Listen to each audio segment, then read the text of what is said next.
You were probably wondering, and you're right, multi-leaders are also controlled by a style. In this lesson, we'll review the multi-leader style editor and create a custom style.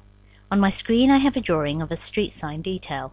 Before we create a new multi-leader style, let's take a look at the styles that we already have in this drawing. To do that, I'll open the annotation panel and then I'll click to open the multi-leader style menu. And you can see that we only have one style, the default standard. To create a new style, I'm going to click this icon. This brings up the multi-leader style manager. Over here on the left, I have a listing of all of the styles that are in this drawing. On the right are a series of icons that I can use to manage the styles. I can set a style current, create a new one, make changes to a style, or I can delete an unused style. I'm going to click New, and I'll call my new style name Callouts. And you can see, just like with a dimension style, a multi-leader style is also based on an existing style.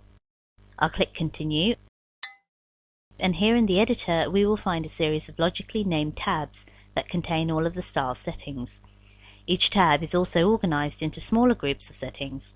To find out what a setting does, hover over it and AutoCAD will give you more information. One of the best ways to learn what these settings do is to change them and watch how it affects the preview. If you have specific questions about a setting, you can come down and click Help to access AutoCAD's Help feature. From here you can research any of the options available in this dialog box. Let's make some changes. First, I'm going to open the arrowhead symbol, menu, and select a different arrowhead. I'll change its size as well. We'll bump this up to 0.225. Whenever you adjust a size setting, you want to make sure that you're using the size that you want your object to appear on the printed sheet. All of these represent printed sizes. Let's jump over to the Leader Structure tab, and I'd like to change the size of the landing distance.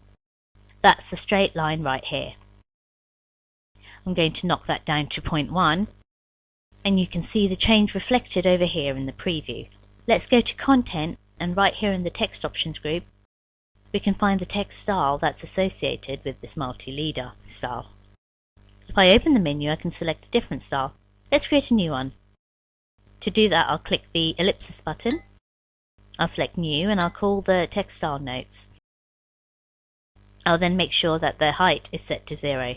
Any text style used in a multi-leader style should have a height of 0. That way your text will scale up and down proportionally with the geometry of the leader. When I'm finished, I'll click Close. I'll then make sure and select my text style. When I'm finished adjusting the properties of my style, I'll come down, click OK and close. Let's create some callouts. I'll launch the multi-leader command, and I'm going to create my leader from the nearest right side edge of the pole. I'll pull this out and I'll add my note. Before I continue, we'll give ourselves some column width, and when I'm finished, I'll click on Screen. Let's add another. I'll point to this bracket and add my note. Let me mention that you don't always have to assign a column width to your multi-leaders. In the event you're dealing with a small note, there's nothing wrong with hitting enter and adding a hard carriage return. It just comes down to personal preference. I'm going to create one more. Click to set the leader and I'll add my note. And when I'm finished, I'll click on Screen. Now that we've added some multi-leaders, let's change the style and see how it affects their display. I'll go back to the annotation panel and click the multi-leader style icon. I'll make sure my style is selected and I'll click Modify. Here on the Content tab, I'm going to select Frame Text. This will put a box around the notes. I will then come down to a landing gap and we'll make this 0.03. This will tighten the box up around the text. Next we'll go to Leader Format, and we'll change these from straight leaders to splines. This will give our leaders a nice smooth curve. When I'm finished, I'll click OK.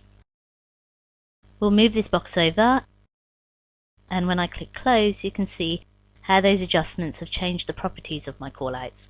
As you can see, by maintaining a style-based workflow for text, dimensions and multi-leaders, AutoCAD makes it easy to customize and control any of the annotations in a drawing.